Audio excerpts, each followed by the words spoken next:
Mga Mars, good morning. Mahigit isang buwan na po pagkatapos ng operasyon. So, nakapag-exercise na ako. Ginagawa ko lang po, di ba, hindi pa to nag-healed sa loob. So, natakot ako mag-set up.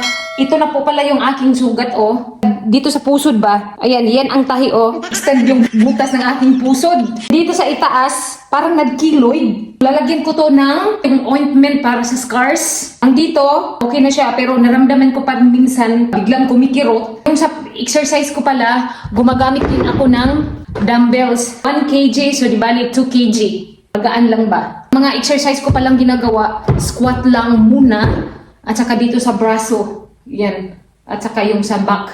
Dahan-dahan lang ito. Ang takot pa rin ako. Dito sa labas kasi, na-healed na to, pero sa loob ba, hindi pa. Anyway, nag-research din ako kung anong magandang exercise nito. Dapat wag muna daw mag-set up. More on standing yung exercise ko eh. Habang ginagawa ko itong mga exercise na ito, pinakapakiramdaman ko muna ang aking sugat at saka dito sa loob ng tiyan. Sa exercise na ito, ganito ang ginagawa ko. Maramdaman ko kasi dito sa ilalim eh. Parang nagsistretch siya ba? Kaya minsan hindi ko tinutudo yung inhale. Hindi ko to ginagawa ang stretching na ganito. Papawis lang kunti, pero hindi kilikili lang pinawisan. Kakatapos ko lang mag-exercise. Then ngayon, labhan ko yung t-shirt ni Kuya Alex, binigay ng kanyang teacher kahapon. Then, saka ako mag-proceed sa paggawa ng cake ngayon. Mabuti na lang, binigay ka agad. Then maganda ang weather today. Uniform na ata ang suot nila this time. Ito po ang kanyang t-shirt, plain white. Sila ang bumili para uniform. Nagbayad lang kami nito. Bukas na yun eh. Kailangan ko pang plantsahin yan. Honestly, dito ko lang na-feel sa Slovakia ang Mother's Day.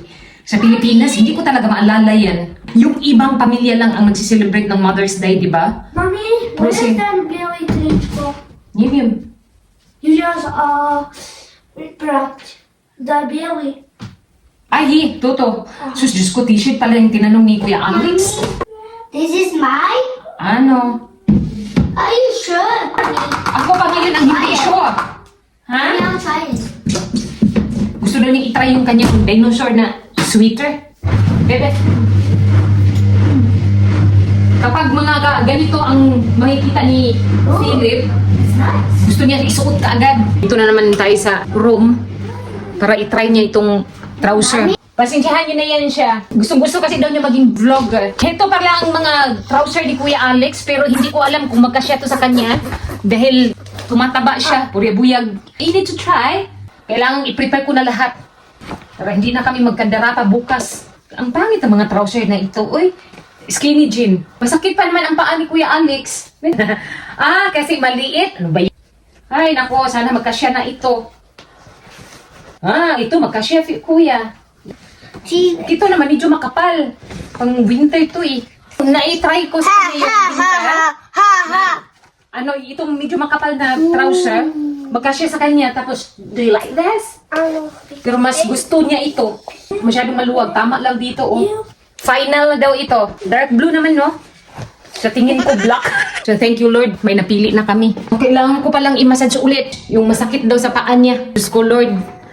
Sana magiging okay si Kuya Alex bukas.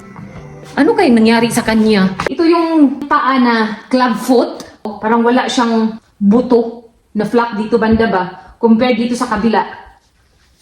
Ayan, oh. Ito ang normal. Ito yung sinasabi ko sa inyo. Okay na yan. Hindi na sila pantay. Pero okay lang. At least makalakad na siya. Yung pagkalagay kasi ng siminto, na ganun ba, oh. Mga 3 months ata yun. Nakasiminto na yung paan niya. Kaya ganyan na yung itsura ngayon. Dito daw ang masakit. Dahan-dahan lang ang pag-massage ko nito. Baka kasi matiwasan ba. Ganito siya minsan. Grabe kasi siya kung makatakbo. Nag-alala ako nito. Baka magkiang-kiang na to siya. Umakyat ng stage. Lord, pagahingin mo po si Kuya Alex. May event sila bukas. Dito na naman ako sa kusina. Mag-start na akong gumawa ng cake. Bago pala ako mag-start, kailangan ko muna itong sayawan para mas masarap ang aking impossible cake. Ito muna yung intro ko ba?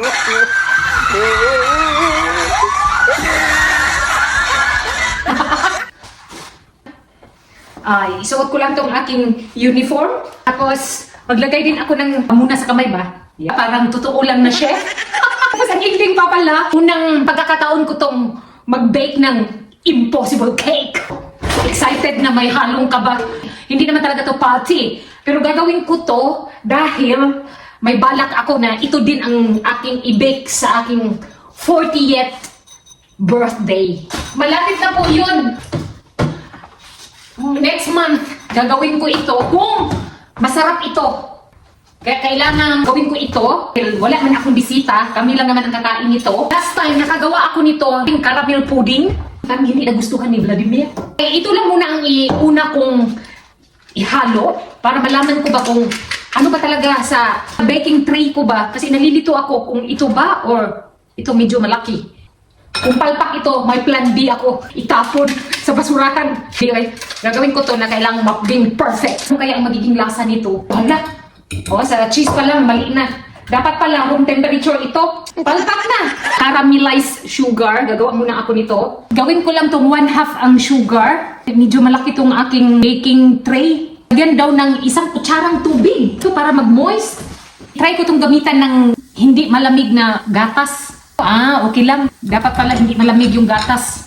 Malapit na ako matapos. Mag-mix na lang ako nito.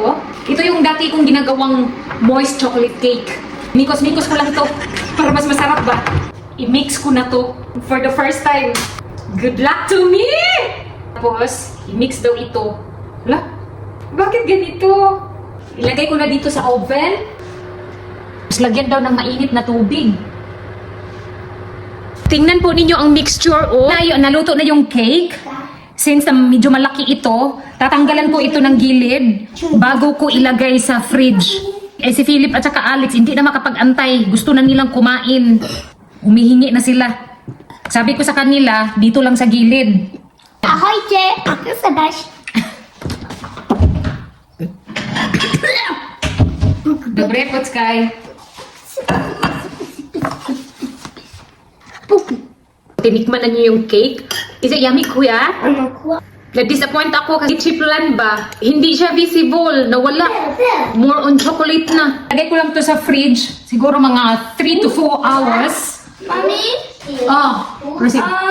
Yung let's continue. Dobre, pwede na to kainin. Yung cake, hindi inubos ni Kuya Alex. So, titikman ko kung masarap ba talaga to. Masarap. Sobrang tamis. After mahigit 3 hours, ilipat ko na itong cake na nagawa ko kanina.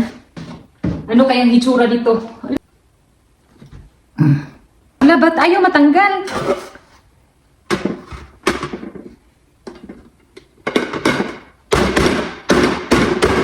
Wala, nagdikit siya. Wala na yung caramel. Sabi ko nga sa'yo, imposible magawa ko eh.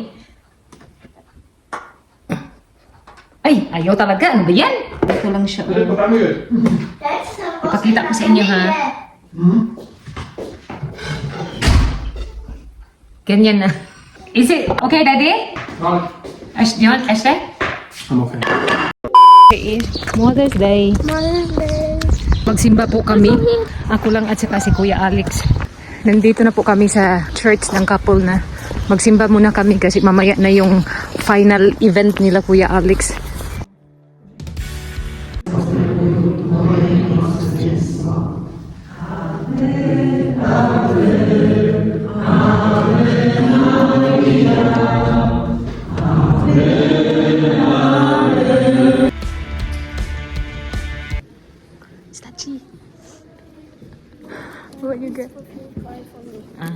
Tapos na po pala ang mass. Mag-antay na lang kami kay Vladimir. Susunduin niya kami dito. Ayaw kong maglakad dahil naka-heels ako. Alex, we will wait for Daddy here. Kahit saan lang nakatingin. Porma ni Kuya Alex, habang nag-aantay sa kanyang daddy. Niye. Parang hindi nilalamig si Kuya Alex eh. Ganap namin sa Mother's Day. Mother's Day, Ang importante, nakapagsimba kami ni Kuya Alex. Ninang umaga pala, nag-memorize na siya kasama ang kanyang daddy. Si Philip din, mag-present daw sila mamaya sa stage. Kailangan ko ring i-prepare ang mga damit niya. Same sila ni Kuya Alex, white at saka dark blue na jeans. A few moments later. Pupunta na po kami doon sa event area. Andito na ang aking mga representative today. Kuya Alex ko, Philip ko, are you excited? Nag-wear sila ng sweater dahil mahangin at medyo malamig.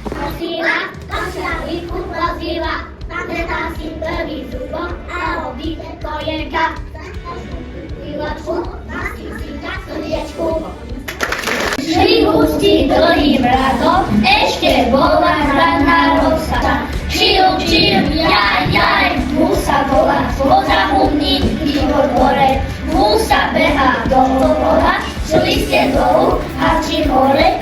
Počka deti pred mašťanou, učí hrabať kope. Pagkatapos pala namin sa program, nandito si Philip sa likuran ko, natulog. Nakanganga pa siya. Binili pala ni Vladimir yung grilled na nakita niya dito sa OB, kaya nandito kami ngayon. Knockdown si Philip, naiwan tuloy si Margie, tapos ang ganda pa naman ang outfit ko. Pangrampa doon sa loob ng OB ba? So with the makeup pa yan. Ang kainis, tapos dito lang pala sa loob ng sasakyan. Ba yan, Margie? Yung beauty mo, hindi na na-expose. Ang ganda pala, tignan dito no sa camera kapag ganito ang aking makeup ba. Simply, tapos nawala yung laugh line ko, oh. Lagay lang ako ng konting foundation. Pero kung tignan nyo ito sa personal, aking mukha, parang frosting ng cake, yun. Siguro maganda lang yung lightning ng aking camera, kaya maganda ako tignan. Tapos makinis yung aking mukha, matangos ang ilong, side view Marge. Huwag kang humarap, baka kasi matakot yung mga viewers mo. Dyan pala dumaan sila Vladimir kanina, oh. Last year pa yan niya nakita eh. So ngayon, bibilhin talaga niya. Timing din sa Mother's Day. Nagising na pala si Philip, na initan siguro siya ba? Ay. Nandito na pala kami sa bahay. Dumating pala yung order ko sa Timo. Unboxing ko na lang ito. Gustong makita daw ni Philip at saka ni Alex ito kung ano sa loob. Tignan niyo si Kuya Alex. Kanina pa to siya eh. Diyos ko, sumali din sila pag unboxing. Tita, look at this. Hi, Tia. Kamusta ba, Tia? Dawa. Philip! Ayan o, kapag may bisita ba, dito ang kutsara, tinidor, at saka yung knife. What is this? Ay nako na lang, serving spoon.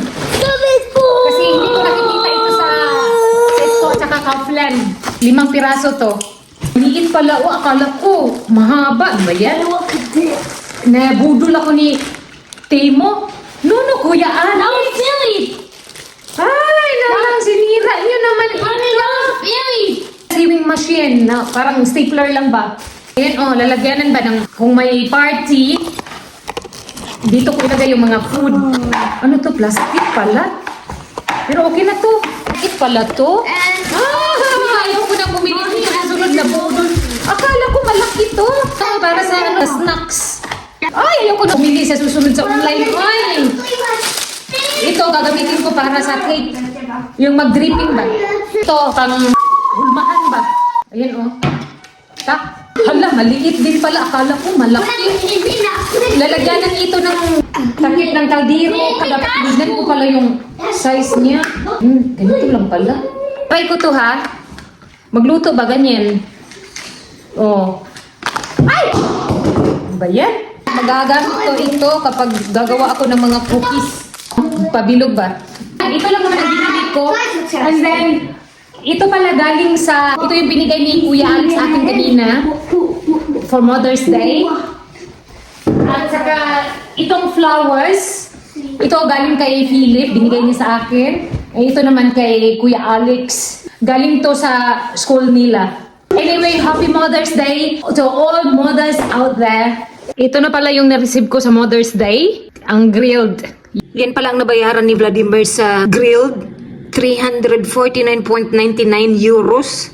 Diyos ko, sobrang mahal naman. Magkano na yan sa Pilipinas?